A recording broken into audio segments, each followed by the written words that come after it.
Hey, it's the podcast guy. Sutton United Talk Time on podcast. It's the Sutton Podcast. And there it is! Sutton United of the GM Vauxhall Conference have put out First Division Coventry City, winners of the FA Cup themselves less than 2 years ago. And what a moment to enjoy for the fans of this Surrey side. They've had their moments before, but never one like this. But the whistle goes down. Delight for Sutton United. Sutton United, the National League, are through to the last 16 of the FA Cup. No longer English football's perennial non-league club. A 123-year crescendo reaches a new peak for Sutton United, who are promoted to the Football League for the first time. Hello and welcome back to another episode of Sutton United Talk Time on podcast. It's the Sutton Podcast and it's another from the XU's View series. I'm your host Mike and joining me today we've got Danny. In a moment we're going to talk about Danny Bolt's career and his memories with Sutton. But if you do enjoy the show, as I keep saying, consider supporting us for the one-time donation or regular subscriptions on Patreon. Visit the website suttonpodcast.com for more information. Big thanks to everyone who's supporting us at the moment and everyone who's supported in the past. Really glad you've decided to listen. Can't wait to share some of Danny's stories. Hello, the original DB7. Hello, Hi. How are you? Hi, Mike. How you doing? Yeah, thanks for inviting me on the show. I really appreciate it. It's nice to know that there's still a few fans out there that have got memories or good memories of me. As it's been a long time since I stopped playing, but I do miss it loads. That was one of the questions we're going to kind of talk to. Because I saw, I think it was an interview you did with a Fulham thing a couple of years ago, and you'd mentioned that you've even knocked the Vets football on the head as well, have you? Yeah, I got a bit too overweight to start still playing football, and I was getting to a stage with it where I was playing in a really good team, Sunday team, and we sort of like got to a bit where a few of the boys that were slightly older than me stopped playing, and that was really the reason why we played, was really for the dressing room. We were playing friendlies and we was winning quite comfortably, and it just got to a stage where your mind thinks you can do what your body can't. So we waved the white flag and give up and let the youngsters take over, which was quite sad, really. Like a lot of the boys went to go and play golf, which a lot of people do.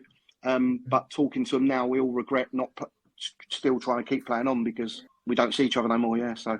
Yeah, me and my mates, obviously nowhere near the same levels. We did that at Goals for a little while, and we used to rock up on a Tuesday or Wednesday, whatever night it was, and it was really good for a couple of years. And then there was one night I was standing there outside watching everyone on the pitch, going, none of these players, they're all people I know and like, but none of them are why I started this team. And it was kind of like the beginning of, this isn't what I meant to do. We were all supposed to be talking to each other. And again, same thing. We were like, oh, should we play pool? Should we meet up and do something? And then time goes by and you realise, oh, kids' birthdays is when we see each other. That's exactly. Yeah. Birthdays and Christmas drink, I guess, is the only other time. Yeah.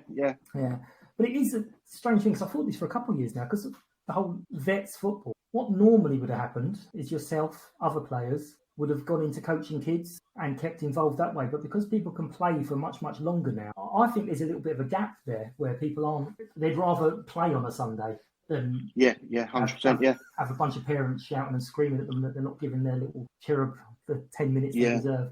I mean, my son's 19 now, so I went through the football with him from like when he started playing at, say, 7 years old.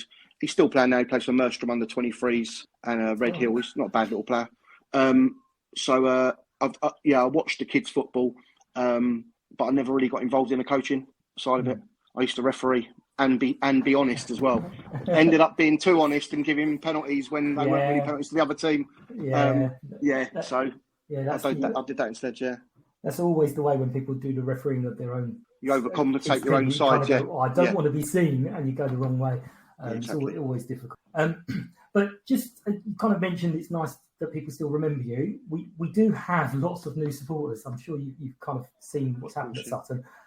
So just give them a little run through of your sort of a potted history of your career. I know it started. What, just at Sutton or my full career? The whole way through, if you can remember some of them. Oh dear. I've closed the webpage now, so it's down to you.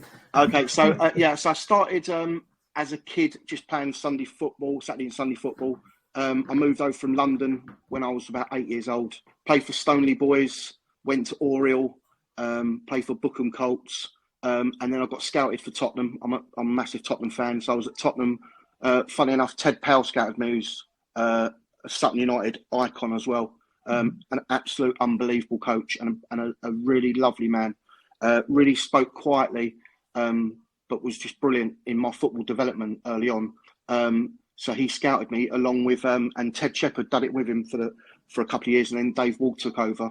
So they're all like associated to Sutton United, and Tottenham at the time. You had Keith Blunt involved. I think Keith Walden went there. So there was a lot of like Tottenham connection with Sutton United. I got up until I was 16 at Tottenham, and deemed not quite good enough, which was obviously quite heartbreaking. But I just wanted to be a professional footballer.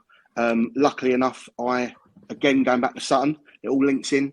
Luckily enough, the director of football now, Terry Bullivant, had known me since I was a kid, watched me play, tried to scout me for Fulham, got told that you got no chance because Danny's at Tottenham, he's a Tottenham fan.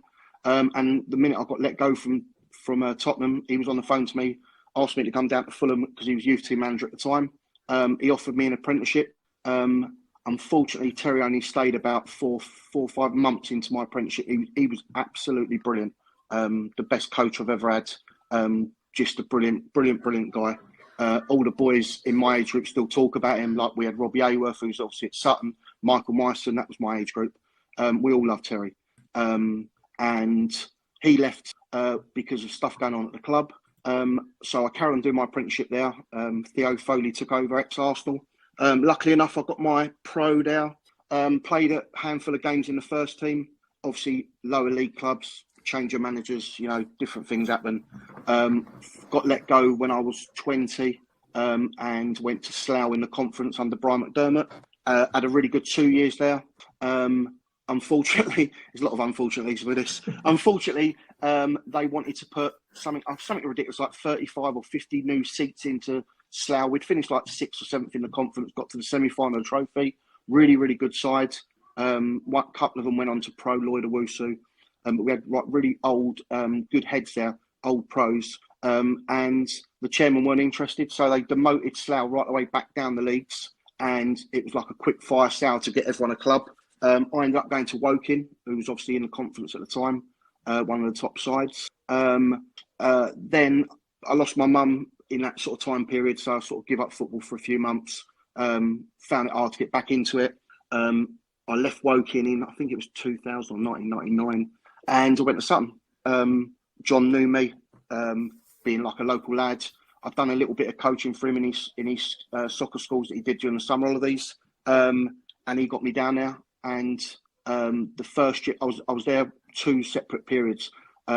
First year I was there, it was really good. Like, I was friends with Paul Hartford, so he said to come down to Sutton. John Wancher. We had Dave Harlow there. We had a lot of older players there at the time. Andy Riley was doing bits and pieces, and I had a really good season at Sutton. And hand on my heart, probably got a bit too above myself and thought, you know what, I want to move some. I'm being honest now. I wanted to move somewhere for a bit more money. I just started a young family. People were offering me more money, and I went to Kingstonians. I know you can boo me. I hated it there. That club went into again, another unfortunate situation. That went into administration a few months when I was there. I eventually moved to Canvey. I got out of there and moved to Canvey. We were top of the league, like them and Gravesend at the time. Then the following pre-season, Canvey just brought a load of players in, and I felt I was going to get limited time on the pitch. So I made the SOS call to John, begged to come back. Took less money than I was on before, but I just wanted to come back to Sutton, so the money thing didn't work out. So I come back to Sutton for a second time and had another really good season. Few like my mates were there. Robbie Ayworth was playing. We had a younger team that time. Paul Honey, Nick Bailey, Scotty Corbett was there. We had really, I thought, a really good side in it. Just a brilliant set of lads, and obviously it was a local club to me.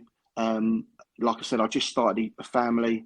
I lived on St Margaret's Avenue, just off of Gander Green Lane. My girlfriend lived on Windsor Avenue, so I'd literally walk out my front door and I'm at the ground. And then I had my son, and it was difficult 6-7 months with him sleeping. I was trying to learn to be a black cab driver, and my football suffered, if I'm being honest, in the second year, the second time around. I totally missed pre-season. My son was born in August, so I totally missed pre-season, and I never really got my fitness back. And my priorities were obviously lied elsewhere. Which obviously I love football, but obviously I moved into a house, had a son. Like I said, learning the knowledge. I was working on the post at the time. I was doing all these different things, and something had to give. And eventually, unfortunately, again split up with the girl, and I moved to. I didn't have a falling out with John per se. It was just more frustration for me, and he just said, "I think you should go elsewhere." But we were very amicable about it, and I went to Carshalton, another crap move, I know. So I pretty much went to Kingstonians and Carshalton from Sutton, and then I just phased out really. And like I said, I split up, so I had a young son, and it got to a point where I couldn't play football because it meant me not having it all weekend. So I took the choice. I dropped down and played at Met Police with my mate Robbie Hayworth again, just to carry on trying to play football at a really low level. And eventually I'll give it up because I had my son every other weekend. So I think I stopped playing at sort of 27, 28. Yeah. Which is relatively young, yeah. But, great decision for me, for my son, and for my relationship with him, and to be a dad, which I wanted to be. But, for me personally, my love of football, it was a really bad decision. But, you've got to make these decisions in life, I suppose. Yeah, it also, there's silly things that have happened through last season. The players, one of the players went down with some serious cramp, couldn't even walk. And I kind of went, oh yeah, he'll be fine for the next game. And suddenly it just went to me going, oh my God, that he couldn't walk with cramp. So sometimes you forget that football players on the pitch are running around in that 90 minutes, 100 minutes, whatever it is, but a whole other life and other things going on. So it's really good to hear things like, yeah, you made a choice to say, something's got to give, and I'm sorry, I be the little one. I mean, at that time, obviously, we was at Sutton. We was only playing in the. It was then, obviously, this called the Ryman Premier. Mm-hmm. Obviously, the leagues have changed now. We've got Conference South and Conference National. But yeah, it wasn't. Our training at Sutton was Tuesdays and Thursdays. If we didn't have a game on a Tuesday, we'd train around the outside of the pitch. We weren't allowed to train on the pitch. We'd train at David Lloyd's. If you know that, there's a hockey pitch there. Rock hard Astro pitch. We used to train there, and we just did what we could. If the pitch was waterlogged, we'd go around the side of the pitch. Mickey Cook would invent a game up that we'd play, and it was just a laugh. That was it, really. Do you know what I mean? It was serious. Of course, it was serious. We all wanted to win, but obviously, since I've left, the level of Sutton United has gone up. Obviously we're a football league club now, so yeah, it's changed a lot. Yeah, there's a couple of things. I actually spoke to Terry a few months ago. Oh, did you? Really, the knowledge on that man is shocking. It's Matt keeps saying he can mention a player, just a random player from any club, and Terry will be like, oh yeah, I know him, or I know somebody knows him. How can you know this? And also, I suspect, I don't think he actually named names, but I spoke to Tony Raines as well, and he mentioned some players had gone from Sutton for more money, because obviously we always know we haven't got enough money. And he said often they come back because it isn't. They just prefer the whole atmosphere at Sutton. Yeah, I mean, if I could have my career back again, and I ended up at Sutton when I did in 2000, I think it was, I wouldn't have left. I'd have stayed as long as I could. But we make choices in life. I wasn't on pittance at Sutton. I was on good money at the time, but it was just a bit of extra money a month. Spread that over a week, over a month. That was the difference between me buying a house at the time when I needed to. So I made that sort of decision. It was around that time you mentioned Nicky and so on, that we did have a really good team that we kind of was like we could push on, but the board were like, we cannot pay the money. We cannot pay the money that not only that players want, but the players deserve. And they just wouldn't smash it. So at the time, I remember being quite frustrated, going, "Oh, this is so boring, and we're always going to be this low club." But then you mention Kingstonian, and you see what happened to them because they spent all the money. Yeah, and you're like, actually, and then imploded. I think I prefer our way. Actually, I always felt at Sutton, and again, this is not a knock on the club because I do love the club dearly. Always felt at that time, in my time, like you said, I think they was happy being in the Ryman Premier.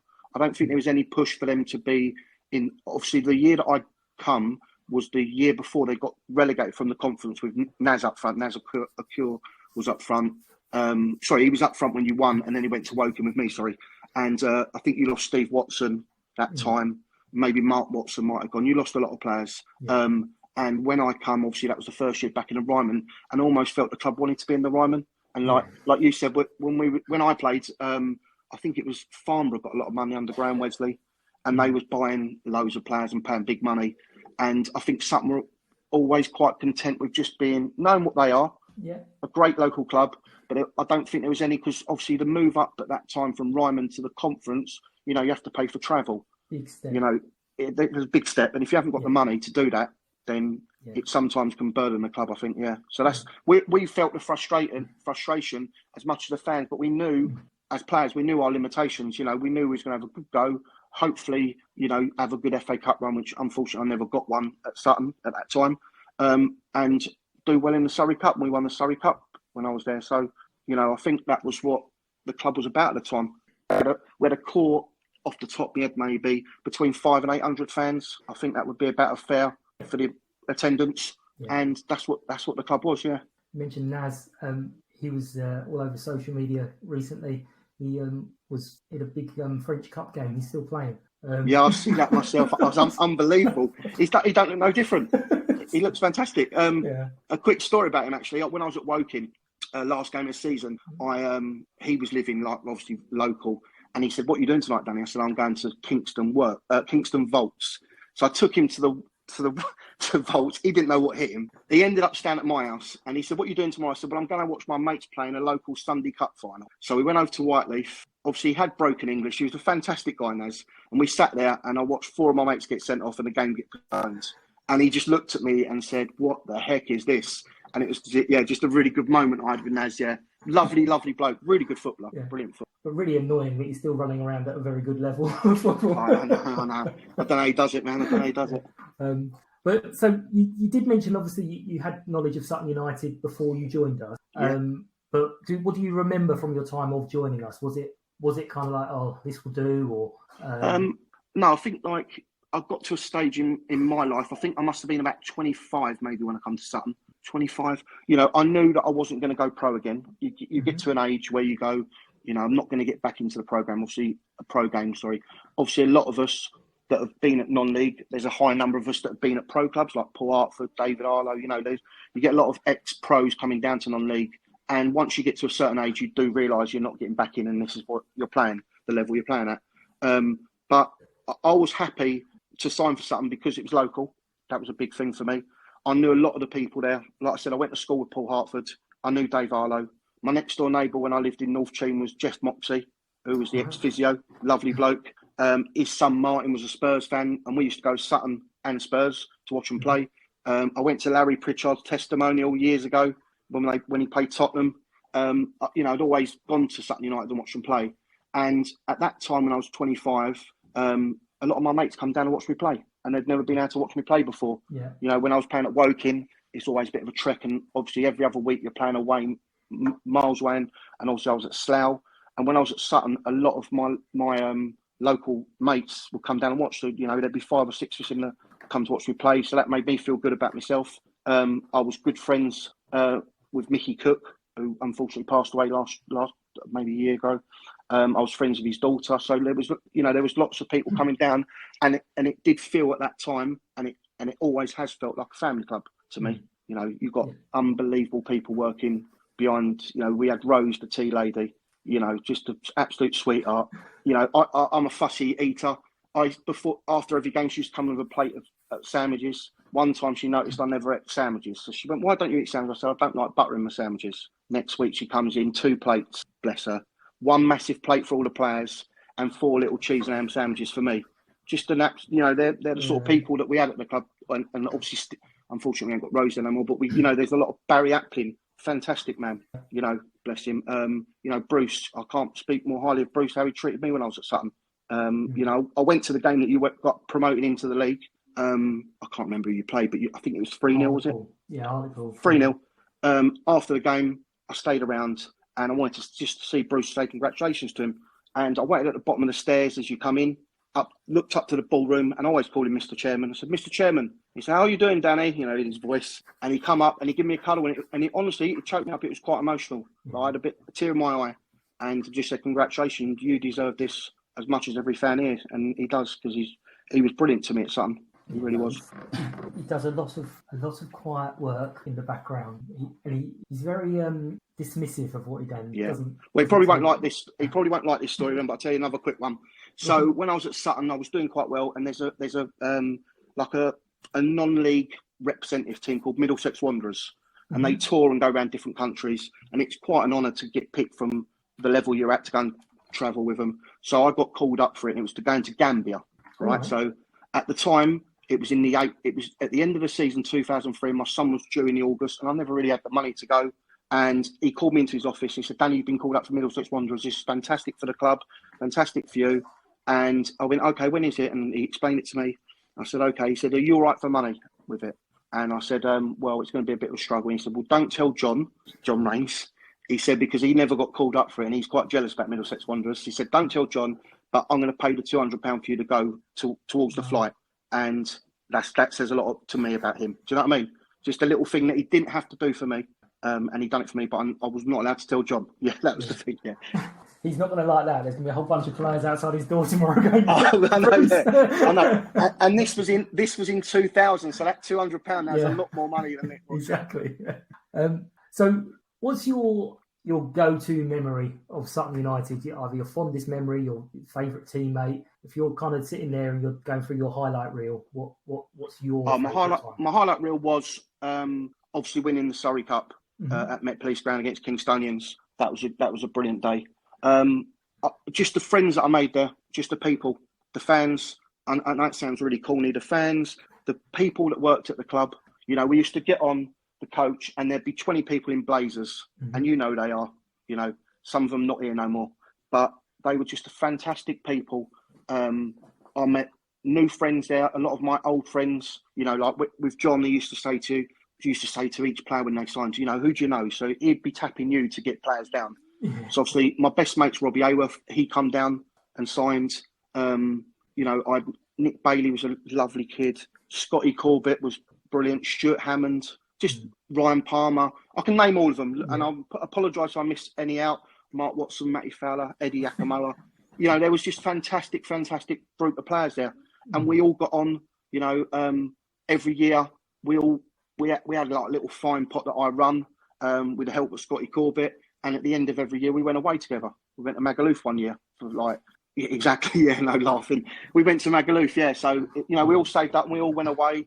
And we was really good teammates. And, it was, I probably enjoyed the second spell. So like I said, I had one season left. Then there was a season. Then I come back for a season. I probably enjoyed that first year of the second spell the most, yeah. Leads on to another question, the fine pot. Who put the most into that? Oh dear, there was a few. We had a bloke called Rob Collins. I don't know if you remember him, come down. Bald-headed guy. He was, bless him, he was a bit of a space cadet. I've heard Matty Gray speak, the real Matt Gray. Sorry, not the manager Matt Gray. This is the egg sandwich fella? Yes. Yes, right, yeah. You could explain the fine pot to him on a Monday, on a Saturday, and by Tuesday he's forgotten. You explain it again on Tuesday, he's forgotten on a Thursday. We could have had thousands of pounds out of him, but we ended up having to just say, look, just put a £5 a week away and you can do whatever you want, because it was just mental what he would do. It's little silly things like flip-flops in the showers, dirty boots, you know, just the normal fines. But he was one that springed out. He was late all the time. And I think everyone else was like, we all like, you know, you'd hide someone's flip-flops to try and get them to about £5. Yeah. It's stuff like that, yeah. I'm sure you were going to say Matt, to be quite honest with you. No, that's right. So, feedback time on the pitch. So, you're either hanging on or you're desperate for a goal. Who are you looking for on the pitch? You're in trouble. Who are you looking for to get you up? I was looking for them to give me the ball. I was just hoping for a free kick from 30 yards. That's the answer to give. Because to be fair, like, we did have really good players. So obviously the standout one, jokes aside, was Nick Bailey. Mm-hmm. You know, we can't. You know, he went on to great things and obviously come back to the club. We had good goal scorers. We had Matty Fowler, Mark Watson. Yeah, so it'd be like, and also from wide, we had good wing backs at the time. We had Matt Gray and Eddie Ack. Do you know what I mean? We had good players. So I would suppose sometimes, without being big-headed, if I was having a poor game, I'd be looking for Nick Bailey to drag us out of trouble, without a doubt. Right. Perfect. Yeah. Lovely. And you've mentioned the supporters. Yep. Can you remember any sort of supporters particularly, or any sections of the ground that were either particularly positive or negative at the time? Or I can't remember. I remember there was is it what's his name who does the website? What's it called? Gandemonium. What's the Taz? Taz, yeah. Taz, yeah. Remember? Yeah. So I don't remember names so much, but if I went to Sutton, I could point out, and they'll still be there. I do remember. Obviously, I'm good friends with him now. I'm friends with Anthony Nyman. Him and his dad was always in the same spot behind the old dugouts. He was only about 13, 14 at the time. I always remember him. There was just, and in the bar after the game, I heard the other day that he passed away, so I don't know. Like, he had white hair like Christopher Lloyd out of Back to the Future, and he had a son with him, dark haired bloke. He had a moustache. Yeah. They was always there. Yeah. I heard someone from Sutton, they was trying to explain to me the other day, and I thought they meant him had passed away, but I don't know if that's true or not. But there was just like the same faces there week in, week out. There was a guy, and again, apologies, I don't remember his name. And he used to ask me to play pool with him every week. You know, we'd all play pool. One of the fans would come over, and I let him beat me. And it was like he was made up that he beat me at pool. Like, it was just a really good club. Yeah. Barry used to come in every game. Barry Applin, after the game, win, lose or draw, and say, "Anyone want a drink?" That was the first thing he ever said. You know, it was just a good fact. And like, I think if you speak to maybe the team before me, which won the league before they went to the conference, come back down again. I mean, they would always say that on Thursdays they wouldn't leave the ground till 11 o'clock at night on a training day. That sort of stopped when I was there because we had a few younger kids. Yeah. But yeah, it was just a really good camaraderie. We had nights out together. I remember one time we had a Christmas do. We played Hampton and Richmond away. I've got my friend who was a mini cab bus thingy, Bob. He'd come and pick us up, drove us up to Old Street Aquarium, and 6 or 7 of us was in the swimming tub late of the night. Like this, yeah, we just really got on. Just as a group of lads, we did get on, and there wasn't no one really that wasn't. There was. I don't think there was ever no one that wasn't involved with the banter there. Do you know what I mean? Everyone got on. The after the match, the players and Matt still come into that same bar. Yeah. Which a couple like reporters, podcasters, like, I can't believe you're an EFL club and you still do this. Yeah, this is Sutton though. This is what. That's the tradition of the club. Yeah. And it does help that connect. I mean, I joke around and point out that, for example, Kobe Rowe is huge, and it does help keep everyone on side when you're not going to go into the bar and go, "You were crap." Yeah. No, and you used to, and bless them, you used to get fans that used to say you had a bad game today, Danny, and you'd have to take it because you knew they were right. And they'd never ever. It was never malicious in there. It was never. No one ever said anything to you like if they said to you, if we lost 3-0, they'd say not a very good game today, but don't worry, there's a game next week. It was always that sort of thing. It is pretty much still that culture of okay, that's gone. Let's move on to the next one. And keep it going. And there's a huge thing with a few players have just moved on recently, and they haven't set the world on fire. And they weren't setting the world on fire, but still, it was like very few critical voices because it's like, what's the point? If they're not doing well, what's me slagging them off going to do? It's not going to do anything at all. Just give them a chance, give them support. So, but yeah, it kind of just instilled all the way down from Bruce, Matt, and as you said, it was even the tea lady Rose used to. All the tea huts. I don't know if you've known or noticed when you were there. They're all still Roses. I know Roses. Yeah. All of them are still Roses, even though different companies have been running them. It's like, you've got to call it Roses. Yeah, because you took the little steps down, didn't you, last year? Last year when you went up? The shoebox. Shoebox, that's it, yeah. Because obviously Rose's tee up was to the left of that, wasn't it? It was, yeah. It's now kind of twisted itself around a little bit. And also, she's in the Hall of Fame. I did see that, yeah, which she thoroughly deserves it. Yeah, I think it's absolutely brilliant. But you mentioned some of the nights out, and this was actually the next question. Are there any stories from the training ground or dressing room that all the nights out that passing of time now allows to be told? I don't. There is stories, but I don't want to incriminate anyone. So you don't have to name names. It's difficult when you're telling a story though, because I would find it hard not to throw someone under the bus So I'm going to abstain from that question if that's not right. That is absolutely fine. No worries. I'll get it out of you when we finish. But I know there was a story. I can tell something that happened before I was there, if you want to know that. Yeah, go on. Yeah, Sutton played Russia in a trophy game or an FA Cup game. went to a replay, I think, come back, and there was 2 girls in the bar, and they made their way onto the coach and come back to Sutton with a few of the players. And I don't know who was involved, and I'm not saying who was involved, but I do know that something went on in the team bath, and John walked in and opened the door and said, "Hello, I'm John Rains, Sutton United manager," and walked out again. That was just the only bit of the story that I can tell. So, yeah, that was the only real funny. That's a bit of a folklore story, really. Nice. And the baths went not long after that. They were one of the best things at Sutton United, the baths. They were unbelievable. So we'll go back to the football. Do you... Was you expecting that as a story? Sorry. No, I wasn't. Is that going to be edited out? No. So do you feel that you achieved, underachieved, overachieved, or did about as expected when you were at Sutton compared to other clubs that you were at the time? I think I've done quite well at Sutton. Yeah. I think both full years that I had there, I mean, I scored a lot of goals. I think I got maybe, off the top of my head, probably played 130 games for Sutton. Probably got near 50, 60 goals, which playing as a number 10 at that time is quite a good figure. I know I took penalties and I know I took free kicks. So that was a big chunk of the number. The only thing that I felt that I underachieved maybe, that my longevity at the club finished. I was really disappointed with the 3rd year that I was there. So that was my second season that I left, obviously due to circumstances, but I left then. I actually left just as, I don't know if you remember, just as Tony Quinton had signed. I left about a couple of weeks after that, and I think that you eventually finished second that year. I think because I was friends with John Nurse at the time, and he was playing in the reserves at Sutton, and he eventually worked his way into the team with Tony Quinton. And I just felt at that time, if I'd have been in that team and what skill set that I had, I might have been added a bit. But at the time, I think Tony played midfield with, there was Paul Honey there, there was Nick Bailey and Scotty Corbett, and maybe they played a bit more of a solid 3 rather than 2 midfield players and me. So, it worked out well for them. But obviously, I always felt I could add a little bit to the side. That's the only disappointment I got. And like I said, if I had my time again, I'd have liked to stay at Sutton 5, 6, 7 years and just been there. But, that's football. So I think we have already covered this one about why did you leave, because there's been a couple of different times, obviously, you spoke about them a minute. Yeah.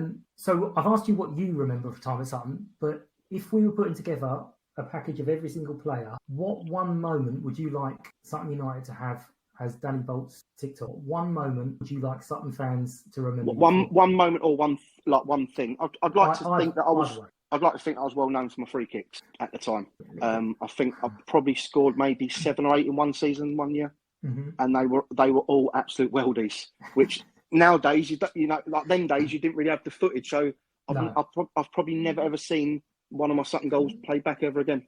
I have seen footage. There's on YouTube. I think there's footage of the Surrey Cup final. Yeah. I think it's Mark Watson scores, and I think I've seen that on YouTube. But so I'm a bit disappointed that some of my goals were never recorded.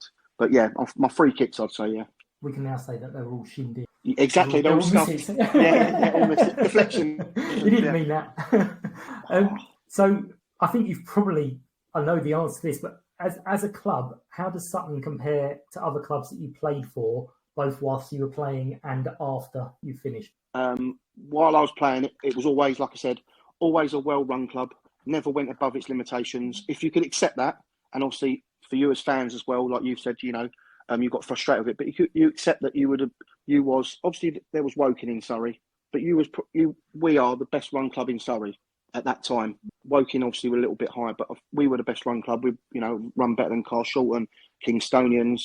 They're the big 3 teams in Surrey. Since I've left, I would have to say that what Sutton do for their old players is unbelievable. You're always made to feel welcome there by the board. You turn up there and people come up to you and I'm nearly 47 now, forgotten a little bit of my football career. And I go down there and you get, with this podcast, you get reminded that you was once an half-decent player or you meant something to someone. There's one guy I got to mention because it touched me. There was a programme where a guy called Andrew Youngman, I think his surname is. Yeah. There was a little feature with the fans and your favourite player of all time, and he named me. And if I could have that effect just on one fan, then I feel that that's a good football career for me. to be someone's favourite player. It might have changed since then because obviously you got better players. But this programme, and I texted him on Instagram. I said, mate, that's made me up today. Like, you know, it was really sweet. And like I said, when I go back to Sutton, I'm always made to feel welcome. You know, Mickey Joyce does a lot for the club. A few years back, we was doing like a memorial game for John Rains, which I think stopped now because the Astro pitch, because we could jump on that. We had the Tash Trophy, it was called. A lot of old players. So Mickey Joyce had a team and Tony had a team, and we'd all get together and it'd be brilliant. But always made to feel welcome. You know, if not that I want free tickets, but if I text Joyce up now and said, Mick, I'll come down to a game, don't mind paying for the tickets, they'll be there for me. Do you know what I mean? It was nothing's ever too much trouble for, you know, like when we got to the trophy final, I went to the game, you know, like through Mickey, like he sorted me out the tickets and, you know, took my son along. It was, just, I think, the players, that was really gutting. Mad. Because we were the better team, I thought, over the night. I just think when it went to extra time, they just had a little bit more on the bench, didn't they? And I think we ran out of legs. No, absolutely. Yeah. Their manager was, he said it in one of his interviews. He was about to walk over and shake Matt's hand and wish him and say congratulations. Yeah. And he was going to do it before the final whistle because he said, I didn't know what Matt normally does, whether he celebrates with his players or whatever. And he said, I just thought I'll see how this set piece goes before I go over there. And they scored. It's like, And we had the ball, up their end, didn't we? Just before that, and we'd give it away. So and funny enough, I sat next to Martin Moxey that day, who also Jeff's son, and Jeff was sitting there as well. So it was like a bit of a throwback in time for me, But to see Sutton United at Wembley was quite special, to be fair. It was insane. Seeing that many people supporting Sutton. First of all, picking out other fans that you stand next to amongst that whole crowd was completely crazy. And I've said this loads of times. It was the most I've ever paid for a seat for Sutton United. I've never sat in it once. I was standing up the whole time. And as we were winning, I could just feel the tears coming. I was standing there going, if we win this, I can't stop myself. Emotionally you wouldn't be able to cope, And then they scored, and I was like, oh no, I'd rather be the fat bloke crying on telly, actually. take it back. It was good that when we was at Wembley that day, obviously you could walk round, and obviously the different entrances all at the Sutton end, but you'd walk past people, I'd walk past school friends and their kids, and I just thought to myself, and I texted a couple of my mates about it, obviously Anthony's one of them, and I texted him and said, you know what, if Sutton just get a couple of hundred fans more out of this cup final, it's done it, you know what I mean, like, because and you know, like, what are the crowds you're getting at the moment? 3,000. It's unbelievable, isn't it? Crazy. Yeah. People are walking around Sutton in Sutton gear. Sutton kits, yeah. And I work in Sutton. I walked, and I'm like, so years ago, all right, same as you recognise people, you don't necessarily know their names, but pretty much that whole 800 crowd, I would be able to recognise and spot and know who they are. But now you've got people that you're like, no idea who this person is, and they're head to toe in Sutton Clobber. It's like, this is insane. And the thing is, though, you like, obviously every club needs their hardcore base of fans, but we need as many fans as possible, don't we, to follow Sutton? Because they're the next generation, you know. We're lucky that we've played Arsenal. That obviously got new fans. And got to a cup final, got promoted. The Arsenal game was, I think Bruce said it was unusual because the attendance normally peaks for a little while and then drops off. But he said after the Arsenal game, it didn't drop off as much as might have been Adrian. Didn't drop off as much as expected. So you kept hold of the fans. I mean, it's hard for Sutton because obviously you've got AFC Wimbledon have come out of nowhere, got in the league, and they Wimbledon always had quite a big fan base around Sutton area. You've obviously got to deal with Chelsea. Don't talk to me about them. But you've got to deal with Chelsea. Obviously, you've got Fulham. You know, you've got a lot of clubs around there. No, absolutely. It's hard to. But we're there. I mean, I think I know your answer to this as well. Did you ever think that Sutton would be a football league club? I never thought when I was there. Like I said to you, I never thought that you would want or get back into the conference. And then once you got in the conference, that year when you was up the top, and like all of my mates were texting each other and thinking, are they going to do it? And I was like, they're going to do it, you know. And it was surreal, unbelievable. Just to, when, you know, like little things, and you'll understand this because you're a big fan. You know, when Jeff Stelling says Sutton United from League Two, it's crazy. It is crazy, and it's still crazy to me. And also for me and a lot of the old players, it gives us a little bit more credibility. I was going to say we're now ex-players of a league club, even though we never played in a league. And you've got Fulham on your CV as well, and they weren't. Yeah. They weren't the Premier League team at that time. No. I played for Fulham in the same league as Sutton United. Yeah. So And it just shows you. Yeah. So yeah. But yeah. And obviously, when I come, Sutton were always a Ryman Premier team, weren't they? Yeah. Or Isthmian League team. Isthmian League team. Yeah. Right. So I think I know this one as well, but I'm going to ask it. Okay. Absolutely prime time, Danny Bolt. What Yep. skills or qualities are you bringing to the current team? I'd say my banter for a start. No, that's about it now. I would say good left foot, crossing ability was decent. It was just a lot of the other stuff I couldn't do or didn't want to do. And I've watched Sutton play now, and you have to be mega fit, and you have to chase back, and you have to work hard, and maybe they're the things that I wasn't either good at or didn't really want to do. So, but I would offer, I think, creativity as well. I think he would want to do it. And I've spoken to Matt Gray a couple of times, and after each call, I've kind of gone into my missus. I'm ready to give him 20 minutes. I don't know what's going on. It's just yeah. But here's another one. Again, obviously, you're very aware of Sutton. Yep. Which player from Sutton's history, anytime, current team, former teams that you never played with, Yep. would you have liked to have played in the same team as? Mickey Stevens, absolute brilliant player. When you say I haven't played with him. I've played with him. I played against him in a couple of reserve games. Yeah. I have played like Vex games with him. Mm-hmm. But yeah, Mickey Stevens, because didn't have that much pace when I was member, but had loads of ability, so much ability. So I'd probably say him from the older generation of players. That would be the one that stuck out for me, definitely. And to be fair, I'd like to have played, and I'm not just saying it because they were my managers, I'd like to play with, I can't remember John, but I'd like to see what John was like. Because the guy played at the back and scored goals up front, didn't he? Yeah. Yeah, so, Yeah. and I always remember Tony was always a good footballer. Yeah. Tony was a good footballer, yeah. I But yeah, Mickey Stevens would be the one.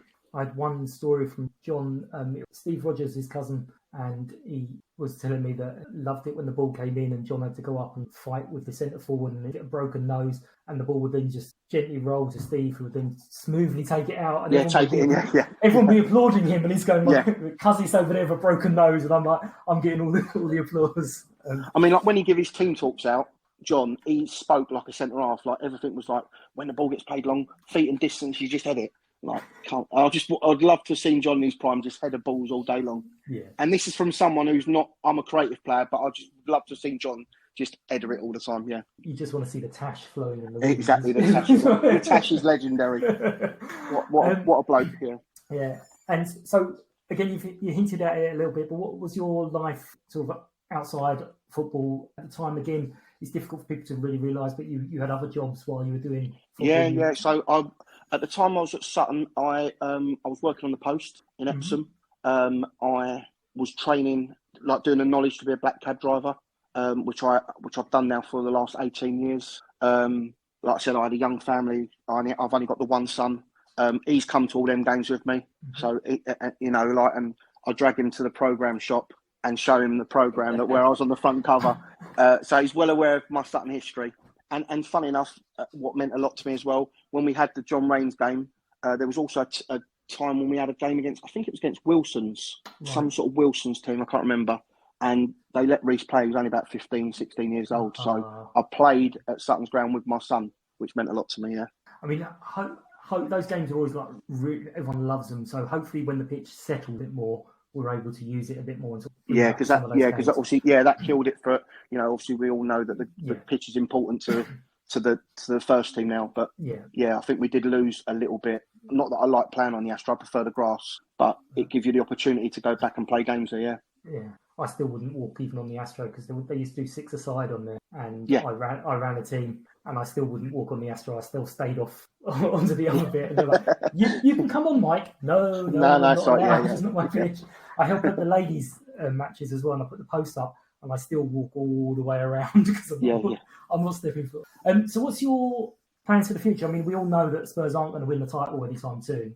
Not in my lifetime, no.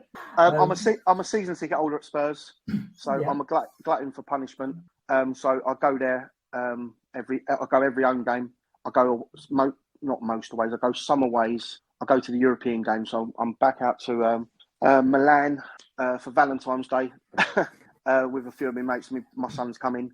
And I try and pop down Sutton whenever I can, really. It's hard because obviously Tottenham is my first choice. And to be fair, I haven't been this season to Sutton. And it might seem like I'm a bit of a glory because I went to the cup final, I went to the game that we went up, I went to the Arsenal game. But I do try and get there whenever I can. I've been to a couple of games since then. But yeah, so that's what I do, really. I just, like all of us, we go to work and our little bit of escapism and enjoyment is football, innit? So Matt would have been at Spurs similar-ish. I think he would have been a couple of years, maybe 2 or 3 years below you. Would you? Yes, I'm 47 this Sunday. So how old's Matt? Is he 40? Thanks a lot, mate. Cheers. I think 42. Yeah, so he's a good few years younger than me. Yeah. Because he's a big Spurs fan as well. Oh, is he really? Yeah. Yeah, because there was a meet the manager evening and people getting very worried because I think Wimbledon had sacked their manager and obviously we just got promoted, so young manager is with every done really well. job going, and people just questioning him. Like, look, I'm not going to say I'm going to be here forever. I'm ambitious. Sutton matches my ambitions. Yeah, and I'm not going to go and blah blah blah. Mind you, if Spurs come calling, then it's going to see you later. But then he would never win anything, so he'd probably come back to Sutton. We'll just get the conversation. But I think, I'm not trying to. He's going to leave, but I don't think anyone would begrudge him going on to further because what he's done, what he's given the club is, it's unparalleled, isn't it? Yeah, it's obviously we've got a huge non-league history and things are different. And you were saying it when you hear Jeff Stilling saying about League Two. I still go to automatically see the non-league stuff. Go, oh, hang on, that's not us. There was something saying best non-league clubs in London or something, and we weren't on the list. And I was furious, and I was suddenly like, oh yeah, I know why we're not on the list. But I can't remember where I was going with that. But yeah, so there's a thing that's just come out today: EFL longest serving managers, and Matt Gray is number 7, 3 years, 227 days. That's crazy. Like, how out of the 72 clubs, because obviously not the Premier League. I don't think he included the Premier League, but it's like we kind of still feel I certainly feel he's at the beginning of his story. Yeah. And yet he's one of the longest serving managers. Absolutely. Yeah. He's done an incredible job there. Well, if you do make your way to Sutton, come round to almost where the shoebox is. There's a little bit called the Curver that we've christened it because it makes it sound much nicer. You'll find Dan Taz there with a few of the other Gandemonian lot. So is that when I used to take corners back in the day? Yeah. Was that the little section that used to dig me out a little bit? Yeah. A little bit. In swingers from my left foot, a little bit of digging me out, We weren't trying hard enough if it's a little bit. But that's where we sort of they sort of had to decant after the shoebox and they moved over to where shifted you down a little bit, They moved to where I am now, which I'm delighted about, obviously, guys. But it's lovely to chat to you. Thank you so much for your time. Oh, thanks, honestly, mate. Thanks for inviting me on. Like I said, it makes me feel a little bit relevant, and still thought of by Sutton fans. But like I said, whenever I go down there, I know that I'm thought about. And I even though I only had 2 years there and 130 games, I feel very much part of it. So absolutely, and like I said, congratulations to the club because it's been unbelievable the last 5, 6, 7, 8 years. And you fans deserve it, to be fair. Like you said earlier on, you've had to put up with a lot of frustrated, like where the club maybe at the time couldn't or wouldn't push on, and now you've hit the jackpot, haven't you? So you've got to enjoy it. Yeah, absolutely. Yeah, enjoy every minute of it. Stressful but mad.